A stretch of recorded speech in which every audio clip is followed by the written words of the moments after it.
Yes, everybody, what's going on? My name is Stephen Howson. This is Premier League Preview, Manchester United versus Burnley. We're going to have a little bit of a look at the tactics that I think United are going to employ.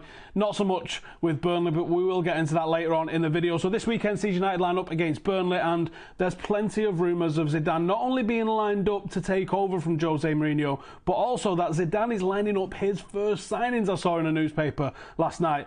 Will the talk about Jose Mourinho ever end? Well, I think there's something to take note of at least. If United fail to beat Burnley, who've only got one Premier League point and have crashed out of Europa League after drawing at home with Olympiacos, then I think there's probably something going to have to happen and the board might have to take action. I don't know if a draw would do it, but I think an embarrassing defeat, a couple of nil maybe on the road, I think might seal the fate for Jose Mourinho. So there's good news for Burnley. I think that they'll be able to fully focus on the task at hand. In building themselves, building the squad to be a competitive mid-range sort of Premier League side. I don't think they could have done that with having to go through the group stage and everything else that comes with Europa. I certainly think Dyche is the guy to do that. They have crashed out against Olympiacos. It might be a good time to play them for Manchester United while they're still in the mix of all that lot. But I do think that as the season goes on, Burnley, as much as they all wanted to go and get some European aways under the belt, and who can blame them, I do think that they're going to be better for being out of that horrible competition. So before we get into the video properly, this is sponsored by BetBull. Now, BetBull have got this new thing on the go, which is called the ACCA Lab. Now, if like me, sometimes you go, I don't know what sort of bet I'm going to put on this weekend. I don't really know what to go for here. ACCA Lab is basically, it uses the most popular bets from the community, and it uses Tinder's swipe left or swipe right if you want to keep that bet in. So as you can see here, this is what I'm going to go for. Burnley United. Maybe not. Sheffield United against Aston Villa. Maybe we'll go for that one. What's this one? Hoffenheim and Freiburg. You can swipe them left, swipe them right, depending on whether you want to add them to your bet or not. You can build your ACCA this way using the community, and then you can put your bet on at the end. Now, BetBull's awesome because it is a community betting app. I do love this app. It is one of my favourites because you get things like this secret chest, which will boost your odds. And you've also got a way to chat about the different bets that you're putting on as well. So if you go and find me on there, that's Mr. Stephen Howson. See the bets that I've put on. I mean, you can see the one I'm about to put on right now. But you can also go and follow what some of the bulls are doing on there. So I definitely recommend, if you're not going to do the ACCA Lab, then check out what some of the other bulls are putting on. The bulls are absolutely smashing it. You can see the history of the bets. You can see what they've won, what they've lost, and all the rest of it. So you can find out who are the ones that you want to be following. As I said, they've got this new one called ACCA Lab, which is going to be very much like Tinder, where you can swipe left and swipe right on the ones that you are interested in or not interested in, and you can put your bet on as you like. As you see here, there's a lot of these that I'm not really interested in. There's a lot of crazy teams that I know nothing about. I don't know anything about Tigres and all of them lot. Dundee and Motherwell, I quite fancy that one being under 1.5, so we'll probably throw that one into the bet. But some of them, no, they're not that fancy, are they? So here was what I was going for. I think I'm just going to stick United and Burnley to be over 2.5. I'm not sure if I really believe that, but I quite fancy it for the bet. So let's stick it in. That gives us the odds of just over 40 to 1. Bang a fiver on that, it's worth a couple of £100, isn't it? So you can check out the link for BetBull, which is in the description below. Get it downloaded and come and join in. And like I said, get it downloaded, see if you fancy it.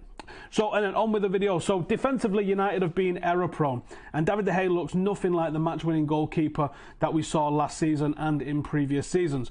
I did a video highlighting just how poor we've been defensively yesterday, so I'm not going to go too far into the defensive problems that Manchester United have got, but if you want to check that out, it is on the channel. It's the latest video before this one, so definitely go and check that one out. More worrying, though, is perhaps how Lukaku has started this season. He's been handed a massive chance against Leicester, one against Brighton, one against Spurs. He's had a big chance in all of those games, and he's failed to hit the target. He's failed to convert those particular chances that he's had. And the team has been creating chances. Against Spurs, we had 22 shots, 10 in the first half. That's enough for United to be able to hit the back of that at least once, you'd think. It just wasn't enough for us to get on the score sheet. United have got to go back to basics. At times, we try and walk the ball into net, we try and overcomplicate it with multiple pass movements, but United can be absolutely devastating when we go direct. We've got the perfect centre-forward for it, and all of the flaws and abuse that he gets, Lukaku still had a higher strike rate last season than Harry Kane did. We just do not create the chances for him to be able to get into that 30-goal-a-season bracket at the moment. Let's start talking about the starting 11.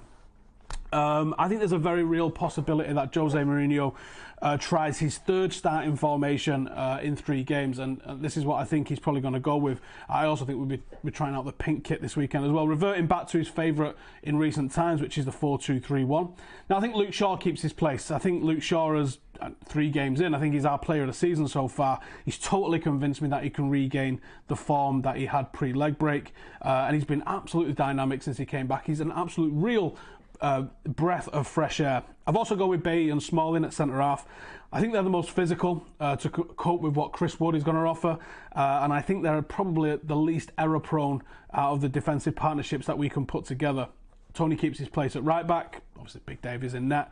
I think there's a real chance, you might have noticed before anyone starts getting into there, you may have noticed no Paul Pogba here. I think there's a very real chance Pogba could and maybe should get dropped. His 2 recent performances have not been up to it, and I think if you want to play a 4-2-3-1, you want to probably play a 4-2-3-1 against someone like Burnley, who's going to sit in a super deep block. You want to allow Fred the option to go box to box, and then you want to allow creative players like the ones I've selected here. I think Marcus Rashford is going to feature back into the side. He's been a little underwhelming for us. He's just got a call up for England. I think I've heard he's been doing extra training, and I think extra training, when you hear things like that, should always be rewarded as well. So I think Marcus Rashford back in the starting 11 for us. Alexis, we all know if he's fit, he starts, much like Matic. And I think Jesse Lingard, for the performance that we saw against Spurs on Monday night, has to keep his place.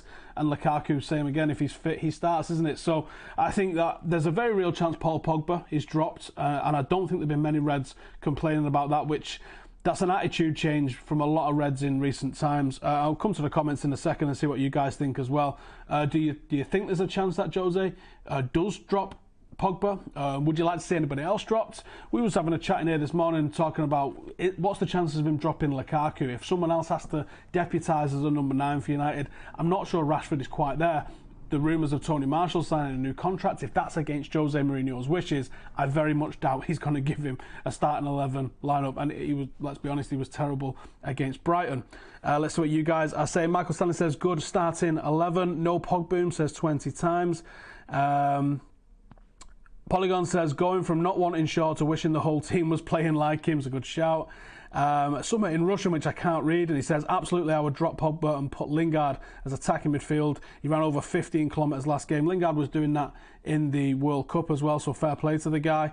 How long till we see Dalot in the first team, says Udit. There's a lot of talk that he's going to feature tonight in the under-23s at Old Trafford, so we will know more after we've seen that.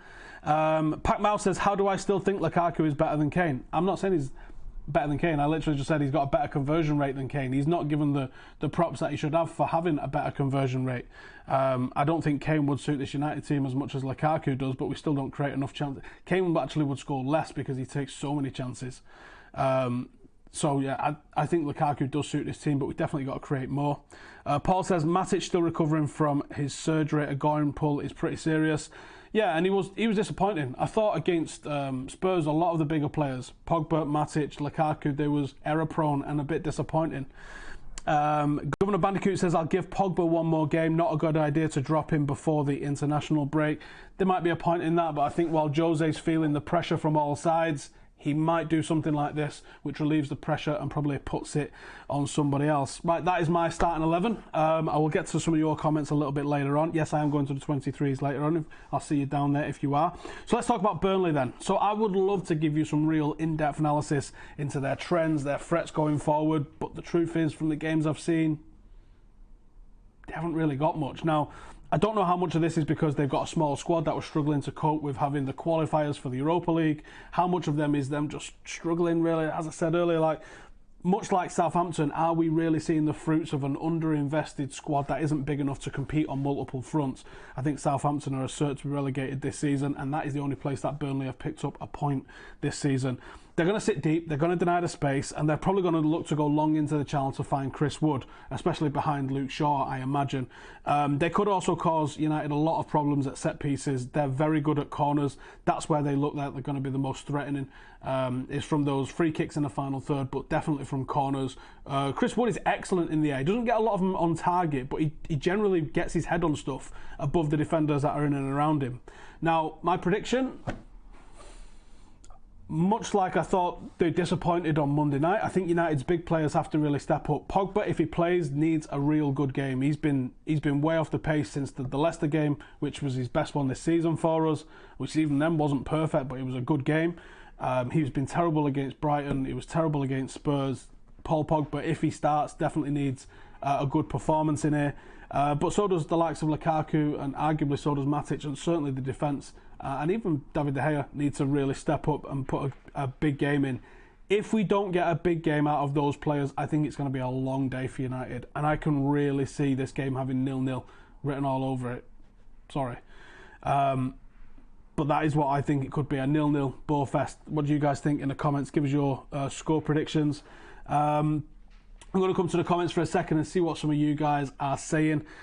We've got Bilal said, hope Jose's passion in that presser against Spurs carries through the week. He did mention that there's been a happier camp. The players know that they're supported because of the support they received at Old Trafford on Monday. I do hope that's carried into being a nicer atmosphere in training. From what I haven't heard anything about the atmosphere at training this week. The previous 2 weeks, I've heard it was kind of shit, so hopefully it's going to be better.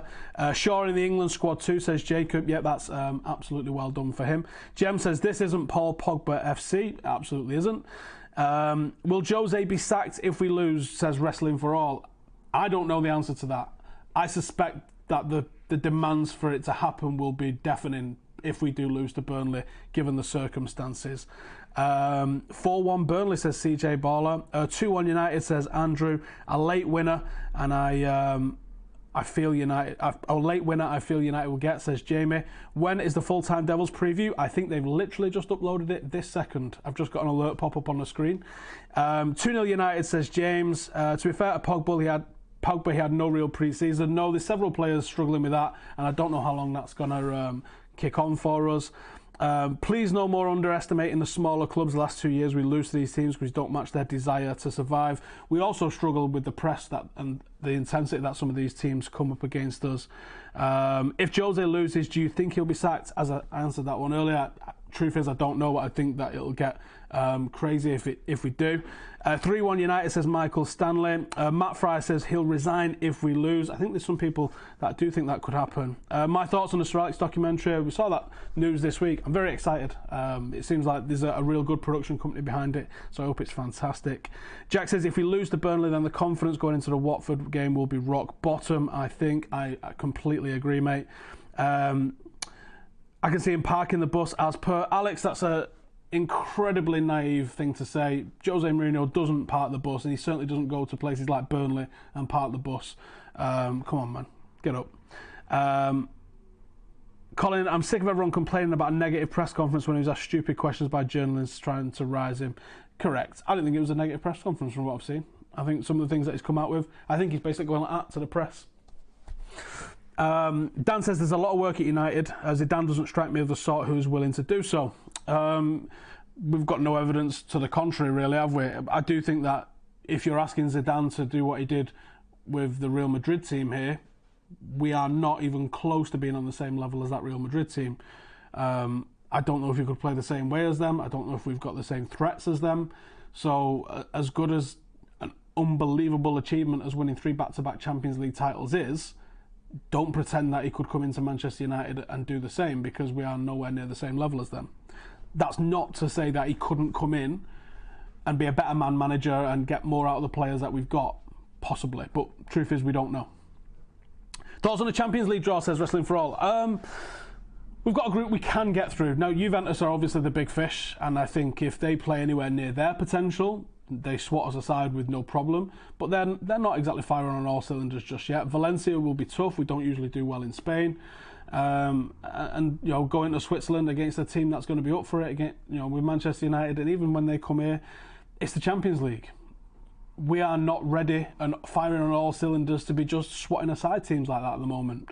I think the more interesting one is going to be the Derby game. I think Derby in the EFL Cup could be a real eye-opener for us. Does he then introduce the likes of Chong or Garner and stuff like that we've seen given the opportunities on pre-season, or does Jose see it as another title, as he likes to call it, and go for it? If he goes for it, it's right in the middle of a heated period of games.